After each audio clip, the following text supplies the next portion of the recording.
उस टेम्पलेट के बिहाफ पर उस स्ट्रक्चर को फॉलो करेंगे।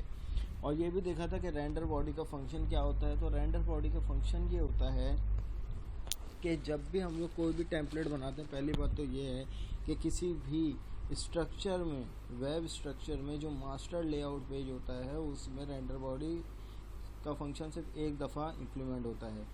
अब क्योंकि नंबर ऑफ़ व्यूज़ जो है वो स्ट्रक्चर को फॉलो करते हैं, तो हर व्यू जो है वो उस स्पेसिफिक रेंडर बॉडी पे रेंडर होता है, जहाँ पे भी आपने रेंडर बॉडी अपने टेम्पलेट में इम्प्लीमेंट किया है। आज हम लोग जो देखेंगे वो ये देखेंगे कि किस तरीके से एक बना बनाया टेम्पलेट जो है वो इम्प्लीमेंट किया जाता है।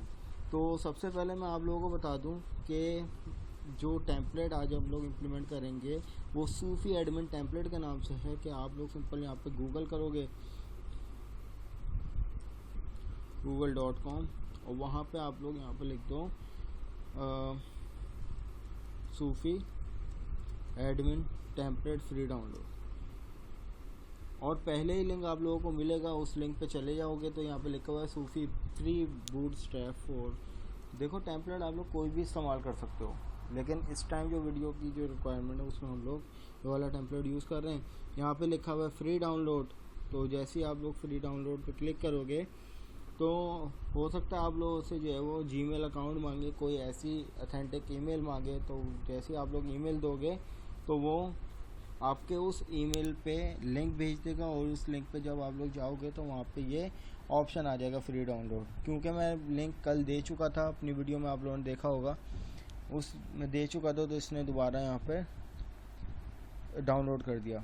क्लास मेरे पास फिर मैंने इस रार फाइल को जो एक्सट्रैक्ट करके डेस्कटॉप पे अपने पास रखा हुआ है, और जैसे ही ये मैंने एक्सट्रैक्ट किया तो इसने मुझे एक फ़ोल्डर क्रिएट करके दिया, और उस फोल्डर के अंदर जो है वो पूरे एक प्रॉपर वेबसाइट का टेम्पलेट है, और उस टेम्पलेट में जितनी भी बूटस्ट्रैप लगी हुई है, जितनी भी जावास्क्रिप्ट लगी हुई है, जितनी भी इमेजेस पास हुई हैं, जितनी भी स्टाइलिंग लगी हुई है, वो तमाम इसमें मौजूद है। एसेट्स के फोल्डर में CSS जावास्क्रिप्ट आ गई, और इसी तरीके से हमारे पास इमेजेस जितनी लगेंगी। तो क्लास किसी भी टेम्पलेट को देखने के लिए कि हाँ भाई ये टेम्पलेट कैसा है, तो हम लोग उसका इंडेक्स पेज खोलते हैं। तो जैसे ही आप लोग इंडेक्स पेज पे क्लिक करोगे तो ये हमारे पास जो है वो टेम्पलेट है कि हम अपनी एक वेबसाइट बनाने जा रहे हैं, और उसका टेम्पलेट जो है वो ये होगा। अब ज़रूरी नहीं है कि मैं यहाँ पर सूफी एडमिन लिखूँ, हम अपनी वेबसाइट का टाइटल लिख देंगे, it's up to you as per requirement. अब यहाँ पर आप लोग देख रहे हो ये हेड सेक्शन है पूरा, इसी तरीके से ये साइड बार है, ये सेक्शन है हमारा, और इसी तरीके से जो है डिफरेंट चीज़ें जो है यहाँ पर इम्प्लीमेंट हुई हुई हैं। तो हम चाहते हैं कि भाई इस टेम्पलेट को यूज़ करें, हाउ इज़ इट पॉसिबल। तो यहाँ पर स्टार्ट करते हैं, बिस्मिल्लाहिर्रहमानिर्रहीम।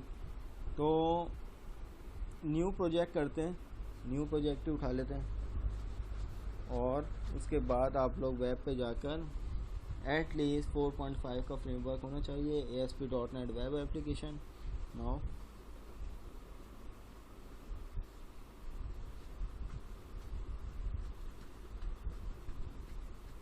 तो आप लोग यहाँ पर एम्प्टी पे सेलेक्ट करके MVC को चेक लगाओगे, और MVC को चेक लगा के यहाँ पे ओके कर दो।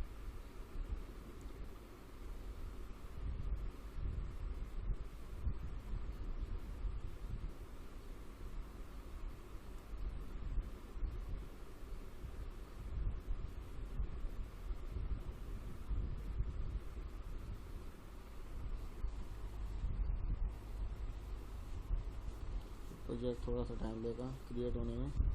ओके, तो ये हमारा प्रोजेक्ट क्रिएट हो गया। गालिबन सॉल्यूशन एक्सप्लोरर में जाके हम लोग देखेंगे। तो सबसे पहले हमें क्या करना पड़ेगा कि व्यू में जाएंगे, व्यू में हमारे पास कुछ भी नहीं है, तो हम यहाँ पे जाकर एक जो है वो फ़ोल्डर क्रिएट कर लेते हैं, और ऐड करने के बाद यहाँ पे न्यू फोल्डर, और इस फोल्डर का नाम हम लोग शेयर्ड ही रख लेते हैं, और शेयर्ड में जाकर मज़ीद हम लोग ऐड करवाते हैं एक मास्टर लेआउट पेज, जिसको हम लोग कहते हैं कि MVC लेआउट पेज रेजर। आप न्यू आइटम में जाकर भी कर सकते हो, हमारे पास यहाँ पे आ रहा है, हमने डायरेक्ट इसको उठा लिया। MVC लेआउट पेज, और इस पेज को हम लोग नाम दे देते हैं सूफी टेम्पलेट।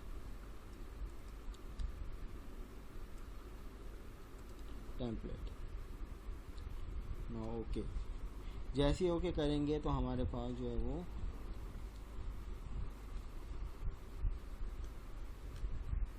ये वाला पेज खुल जाएगा। अब क्लास देखो, सबसे पहला काम आप लोगों ने क्या करना है, डेस्कटॉप पे हमारे पास पूरा ये फोल्डर है सूफी का। इस पे जाने के बाद इस तमाम को, इसके दो तरीके होते हैं इन सबको इम्प्लीमेंट करना। आप अलग अलग सेक्शन बनाओ, या आप पूरे अपने सॉल्यूशन फाइल में एक फ़ोल्डर क्रिएट करके सिंपल कंट्रोल-A करके कंट्रोल-C करो, और उसके बाद अपने सॉल्यूशन एक्सप्लोरर में जाकर एक फ़ोल्डर क्रिएट कर लेते हैं, जो कि हम लोगों ने अपने लाइव सेशन में भी करने की कोशिश की थी। तो इस फोल्डर को हम लोग नाम दे देते हैं टेम्पलेट का, और इस फोल्डर के अंदर हम तमाम चीज़ें जो है वो पेस्ट कर देते हैं। तो ये हमारे पास जितनी भी फाइल होंगी जो इस टेम्पलेट को सपोर्ट कर रही होंगी, वो तमाम क्या हो जाएंगी, कॉपी हो जाएंगी।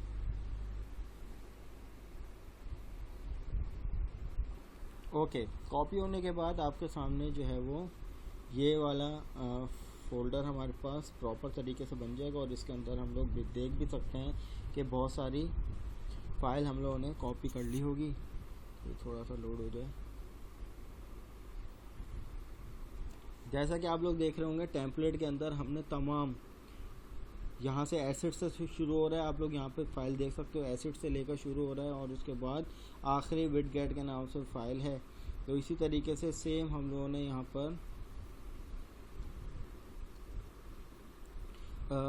यहाँ पर जो है वो कॉपी पेस्ट कर दिया सिंपल। ये आखिरी विडगेट के नाम से फ़ाइल थी, हमने सिंपल तमाम कंटेंट जितनी भी फाइल्स थी हमने सब एक फ़ोल्डर में करके, टेम्पलेट के फ़ोल्डर में करके इनको एनक्लोज कर लिया। अब क्लास हम लोगों ने अपनी कल वाली वीडियो में भी देखा था कि हम जो मास्टर एक पेज बना देते हैं, और उसी पेज को जो है हमारे तमाम व्यूज़ जो हैं वो इम्प्लीमेंट कर रहे होते हैं, तो उसके अंदर एक रेंडर बॉडी था। तो अभी फ़िलहाल हम लोग रेंडर बॉडी को थोड़ा सा स्किप करके अब हम क्या करते हैं कि अपने टेम्पलेट में जाकर इंडेक्स पेज पे जाएंगे। इंडेक्स पेज में जैसे ही जाएंगे तो हमारे पास ये उस इंडेक्स पेज का जितना भी कंटेंट होगा वो यहाँ पर इम्प्लीमेंट हो रहा होगा। जैसे कि ये डॉक्यूमेंट टाइप से स्टार्ट हो रहा है, फिर HTML, फिर हेड के बाद फिर ये हेड यहाँ पर ख़त्म हो गया, ये तमाम बॉडी शुरू हो रही है। अब हमने देखा था कि हमारे इस टेम्पलेट पे, अभी अगर हम लोग इस टेम्पलेट को विज़िट करते हैं, इंडेक्स के नाम से जो था,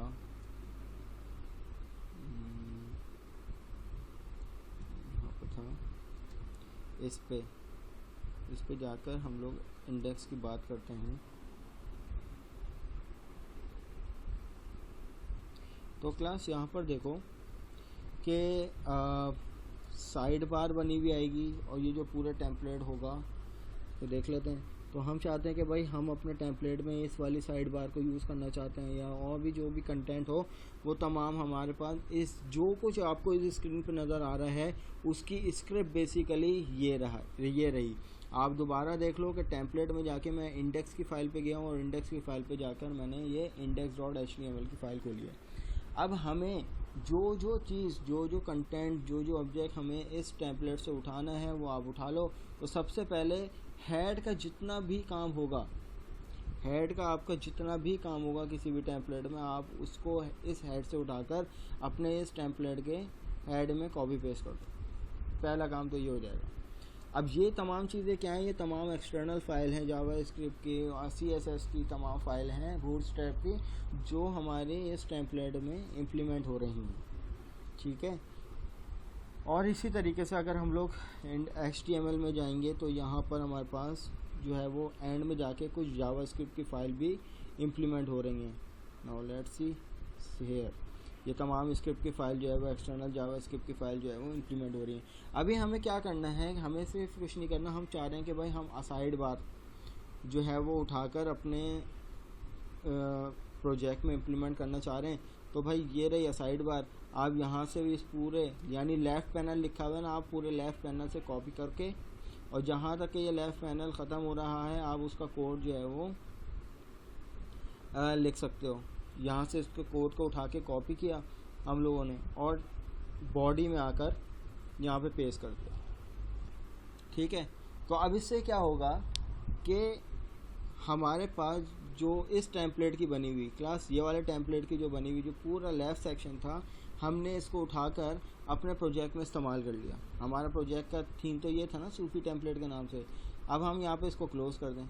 अब क्लास हमें इसको इम्प्लीमेंट करने के लिए एक चीज़ ये करनी पड़ेगी कि इस टाइम ये हाइपर रेफरेंस है, ये एक इनकम्प्लीट रेफरेंस है, क्योंकि आप यहाँ पर देखो कि टेम्पलेट के अंदर तमाम ये चीज़ें हैं। ये देखो वेंडर शुरू हो रहा है और इसी तरीके से एसेट्स शुरू हो रहे हैं। तो ये वेंडर और एसेट जो है वो टेम्पलेट के अपने फोल्डर में, तो हमें यहाँ पर रेफरेंस को कंप्लीट करना पड़ेगा। तो रेफरेंस को कंप्लीट किस तरीके से हम लोग करते हैं को उसको देख लेते हैं। तो मैं यहाँ पर स्लैश लगाकर ये लिखता हूँ और उसके बाद मैं जाऊँगा टेम्पलेट के अंदर। अच्छा, एक चीज़ और ये है कि मैं यहाँ से इसको कॉपी कर लेता हूँ और यहाँ पर कंट्रोल वाई कर लेता हूँ वेंडर और इसके आगे जो है वो मैं ये पेस्ट कर दूँ। अब क्लास सिर्फ यहाँ से लेकर यहाँ तक का कोड हमें इसके लिए भी करना पड़ेगा, हमें इसके लिए भी करना पड़ेगा, हमें सबके लिए करना पड़ेगा। जिस रेफरेंस में हमारे पास ये वेंडर इस्तेमाल हो रहा है या टेम्पलेट के अंदर का कंटेंट जो इस्तेमाल हो रहा है, हमें तमाम में ये वाला काम ये करना पड़ेगा। ठीक है, तो भाई अब ये पता चला, इसका मतलब होता है कोई भी फोल्डर। इस डिस्ट्रक्टर ऑपरेटर का मतलब होता है कि हम किसी फोल्डर को एड्रेस करना चाह रहे हैं। फ़ोल्डर कौन सा है, वो ये है, उसके अंदर एसेट का फ़ोल्डर है, उसके अंदर CSS के नाम से फ़ाइल है और फाइल का नाम क्या है, CSS का फ़ोल्डर है और उसके बाद फ़ाइल का नाम क्या है, style.css। तो हमें ये तमाम फ़ाइलों को जो है वो अच्छे से लिंक करवाना होगा अपने इस टेम्पलेट में। तो और इसी तरीके से और कोई फ़ाइल ऐसी नहीं बचती। ठीक है, तो अब यहाँ पर हम लोग इम्प्लीमेंट कर लेते हैं एक चीज़ और कि टेम्पलेट के अंदर हमारे पास ये तमाम चीज़ें थी। ये इमेज थी, अब ये इमेज भी यकीनन किसी न किसी फ़ाइल में होगी। तो इमेजेस में जाकर अगर हम लोग देख लें तो ये भी हमारे पास कुछ न कुछ फ़ाइल मौजूद हैं। तो जहाँ पे भी कोई भी इमेज लगी हुई होगी या CSS की फ़ाइल जो है वो इम्प्लीमेंट हो रही होगी, आपको बस क्या करना है कि हेडर के पोर्शन में जाके आपको इमेजेस सही पास करनी पड़ेगी। यही वाला काम है बस इसका। सॉरी, इमेजेस सही पास करने कह रहा हूँ, गलती हो गई।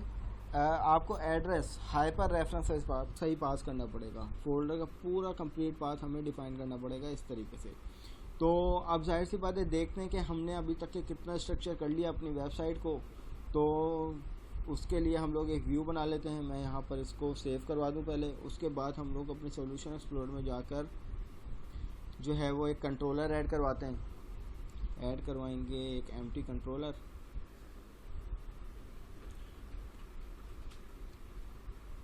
और उसके बाद इसको हम लोग नाम दे देते हैं डिफ़ॉल्ट, जो कि होम होता है हमारे पास।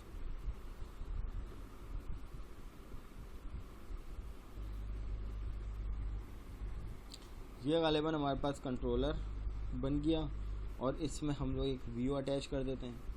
राइट क्लिक करके ऐड व्यू करवाओगे आप लोग। अब देखो इसमें अब हमें यूज़ आ लेआउट पेज। अब इस पे जब चेक लगा दोगे तो इसका मतलब ये MVC का डिफ़ॉल्ट रेजर व्यू फाइल जो है वो इम्प्लीमेंट कर लेगा। ठीक है, लेकिन हमें करना है अपना जो हमने टेम्पलेट यूज़ किया है उसको इम्प्लीमेंट करना है हमने इस व्यू में। तो आप व्यू में जाओगे, हमने शेयर्ड बनाओगे तो हमने इस नाम से टेम्पलेट बनाया था, सूफी टेम्पलेट के नाम से। आप इसको सेलेक्ट करके ओके कर दोगे कि अब ये वाला जो व्यू है इंडेक्स का, इसमें हमने एम्प्टी टेम्पलेट यूज़ किया। ठीक है, और उसके अंदर हम लोग कौन सा थीम मास्टर कौन सी टेम्पलेट यूज़ कर रहे हैं, हम सूफी टेम्पलेट जो हमने अपना स्ट्रक्चर किया है कि हमारी वेबसाइट को स्ट्रक्चर करते हैं, उस वेबसाइट उस मास्टर पेज को हम लोग अपने इस व्यू पे इम्प्लीमेंट करवाएंगे। यानी हम अपने इस व्यू को उस मास्टर पेज पे क्या करवाएंगे, इम्प्लीमेंट करवाएंगे। तो हमने यहाँ पर ये व्यू ऐड करवा दिया।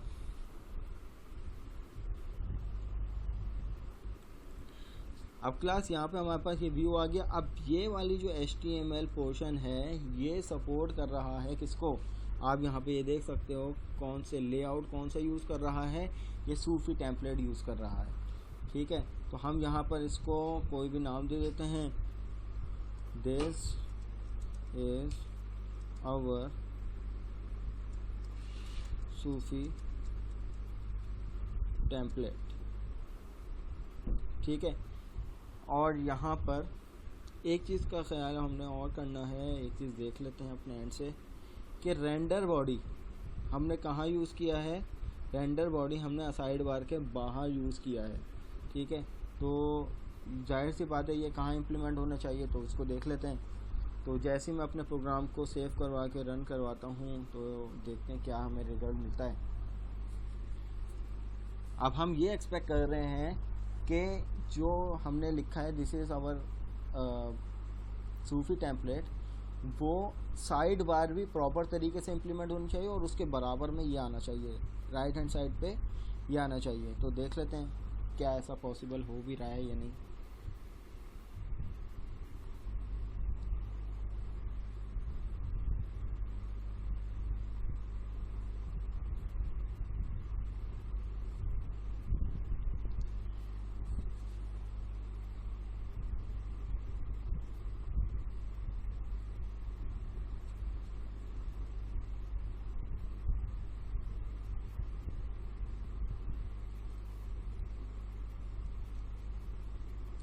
थोड़ा सा ये टाइम लेगा।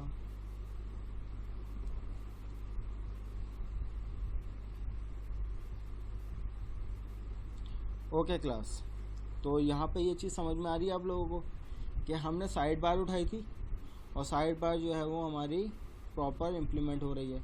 अच्छा, एक चीज़ हम लोग शायद कोई CSS फाइल जो है वो हमारी इम्प्लीमेंट नहीं हो रही यहाँ पर, तो उसको देख लेते हैं। यहाँ पर हमने अच्छा इसमें स्लैशेस नहीं लगाए हुए। क्लास इस चीज़ को ध्यान रखना, हमने इन तमाम का सही से एड्रेस नहीं दिया हुआ था, तो यहाँ पे आप स्लैश लगा के सेपरेट आउट कर लेंगे। तो यहाँ पर इसको भी सेपरेट आउट कर लेते हैं और इसको भी सेपरेट, क्योंकि ये 5 की 5 फाइल जो है वो हमारी इस टाइम इम्प्लीमेंट नहीं हो रही थी। तो अब हम अपने प्रोग्राम को दोबारा से रीरन करते हैं, रिफ़्रेश करते हैं। तो अब यहाँ पर ये दोबारा रिफ़्रेश हो रहा है फोल्डर, क्योंकि देखो क्लास ये चीज़ सही नहीं थी। अब इस पर प्रॉपर CSS जो है वो इम्प्लीमेंट होनी चाहिए। तो अब ये देखें क्लास आपके सामने है कि अच्छा अभी भी एक CSS फाइल हमने शायद मिसिंग कर दी है। अच्छा, यहाँ पर ये चीज़ लगानी है, डिस्ट्रक्टर।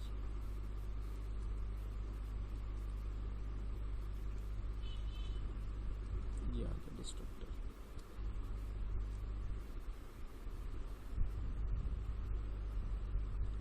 ओके, इसको दोबारा रिफ़्रेश करके देखते हैं।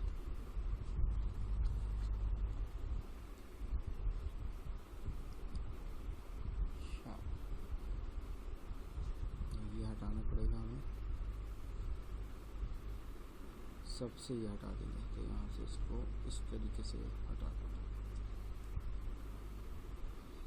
तो अपने प्रोग्राम को दोबारा रीलोड करते हैं और देखते हैं कि क्या इम्प्लीमेंट हो रहा है। ओके क्लास, अब ये मेरे ख़्याल से ये पूरा सही तरीके से हमारी साइड बार जो है इम्प्लीमेंट हो रही है। ये इमेज जो है वो क्यों नहीं आ रही, इसको भी एक नज़र देख लेते हैं। क्लास यहाँ पे देख लेते हैं कि ये इमेज हमारे पास एक प्लेस है, लेकिन ये इमेज जो है वो इम्प्लीमेंट हो नहीं रही। तो ये क्यों नहीं हो रही, क्योंकि ये साइड बार में मौजूद है। तो हम लोग यहाँ पर साइड बार में देख लेते हैं कि कहीं ना कहीं इमेज नेविगेशन बार इमेज है, और यहाँ पे ये देखें सोर्स में इमेज का पाथ जो है वो इनकम्प्लीट है। तो हम यहाँ पे डिस्ट्रक्टर ऑपरेटर लेंगे और उसके बाद स्लैश लगा के यहाँ पर लिखेंगे टेम्पलेट। यहाँ पर फोल्डर का नाम क्या था, PLATE और फिर स्लैश लगाकर यहाँ पे ये इमेजेस सेम यहाँ से इसको यहीं से कॉपी कर लोगे आप लोग, और कॉपी करके इस इमेज पे भी हम लोग पास कर देंगे। ठीक है, और इसी तरीके से अपने एप्लीकेशन को दोबारा रन कर लेते हैं, तो देखते हैं कि क्या ये इमेज यहाँ पर सपोर्ट करती है या नहीं।